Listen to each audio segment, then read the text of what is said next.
عید الاضحیٰ کے موقع پر قربانی کے عمل میں ہمارے لیے ایک پیغام ہے۔ مسلمانان عالم عید الاضحیٰ کے موقع پر جانوروں کو ذبح کر کے اللہ تعالیٰ کے حضور قربانی کا نذرانہ پیش کرتے ہیں۔ حضرات صحابہ اکرام رضوان اللہ تعالی علیہم اجمعین نے جناب نبی کریم صلی اللہ علیہ وآلہ وسلم سے پوچھا، یا رسول اللہ ما هذه الاضاحی،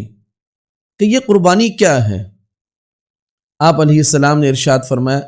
سنت ابیکم ابراہیم، کہ یہ تمہارے ابا ابراہیم علیہ السلام کی سنت ہے۔ حضرت ابراہیم علیہ السلام کو اللہ تعالیٰ نے خواب میں دکھلایا کہ انہوں نے اپنے فرزند حضرت اسماعیل علیہ السلام کے گردن پر چھری چلائی ہے۔ انہوں نے یہ خواب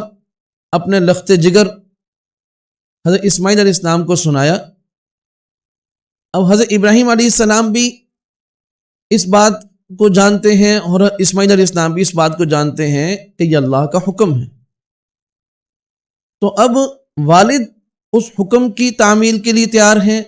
اور بیٹا بھی اس حکم کی تعمیل کے لیے اپنے آپ کو سپرد کرنے کے لیے تیار ہے۔ حضرت ابراہیم علیہ السلام اپنے لخت جگر کے گردن پر چھری چلاتے ہیں، لیکن اللہ آسمان سے مینڈے اتار کر وہ چھری اسی لحظہ اور اسی لمحہ میں اس مینڈے کے گردن پر چلا دیتے ہیں۔ اس عمل کے بعد اللہ رب العزت نے حضرت ابراہیم علیہ السلام سے فرمایا، اصدقت الرؤیا، کہ اے ابراہیم آپ نے خواب سچ کر دکھلایا۔ قربانی کا یہ عمل ہمیں یہ پیغام دیتا ہے کہ جیسے حضرت ابراہیم علیہ السلام نے اور اس کے بعد ان کے فرزند حضرت اسماعیل علیہ السلام نے اللہ تعالیٰ کے حکم کی تعمیل میں پس و پیش سے کام نہیں لیا، چوں چرا سے کام نہیں لیا، حکمتیں تلاش نہیں کی اور لاجک نہیں پوچھی، بلکہ اللہ کے حکم کے آگے اپنے آپ کو جھکا دیا، سپرد کر دیا، سر تسلیم خم کر دیا۔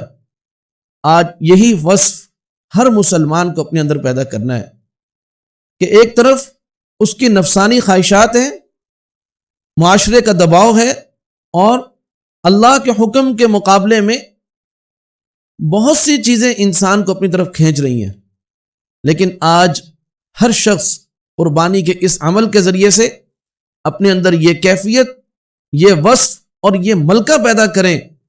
کہ اللہ کے حکم کے آگے اپنے آپ کو جھکا دیں اور سر تسلیم خم کر دیں۔ اور اگر ہماری صورتحال یہ ہے کہ ہم اللہ کے راستے میں جانور تو قربان کر رہے ہیں، لیکن اس عمل کے باوجود جو اس کی روح ہے، جو اس کا پیغام ہے، جو اس کا درس ہے، وہ اپنے اندر پیدا نہیں کر رہے، اپنی زندگی کے طور طریق، اپنے معاملات اور اپنا اوڑھنا بچھونا، وہ سب کچھ زندگی کے تمام جو شعبے ہیں، تمام پہلو ہیں، ان کے اندر ہم اپنی مرضی چلاتے ہیں اور اللہ کے حکم کی پرواہ نہیں کرتے، تو پھر ہمیں غور و فکر کرنے کی ضرورت ہے کہ ایک طرف یہ اتنا بڑا عمل جس کی اللہ نے توفیق دی کہ ہم اللہ کے راستے میں جانور قربان کریں، تو ہمیں غور و فکر کرنے کی ضرورت ہے کہ پھر جو اس کا درس اور اس کا پیغام ہے وہ بھی اپنے اندر پیدا کرنے کی کوشش کریں۔ اور حقیقت یہ ہے کہ عید اسی شخص کی ہے اور قربانی اسی کی قبول ہے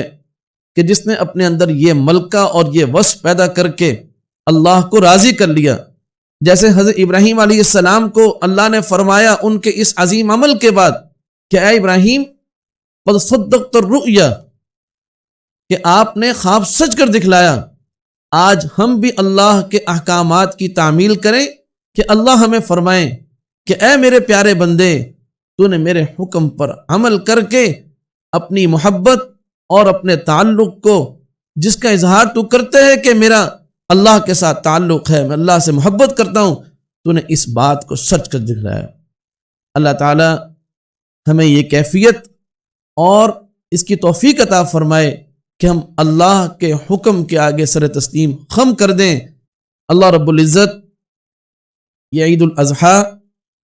بہت بہت مبارک فرمائے، اور قربانی کا عمل قبول فرمائے، اور اللہ تعالیٰ زندگی میں بار بار خوشی کے یہ مواقع، خوشی کے یہ لمحات اللہ تعالیٰ بار بار نصیب فرمائے۔ محمد احمد ادریس، مدیر جامعہ دارالعلوم رحیمیہ، ملتان۔ یا نفس ان لم تصبری لا تجزعی وإلى مواد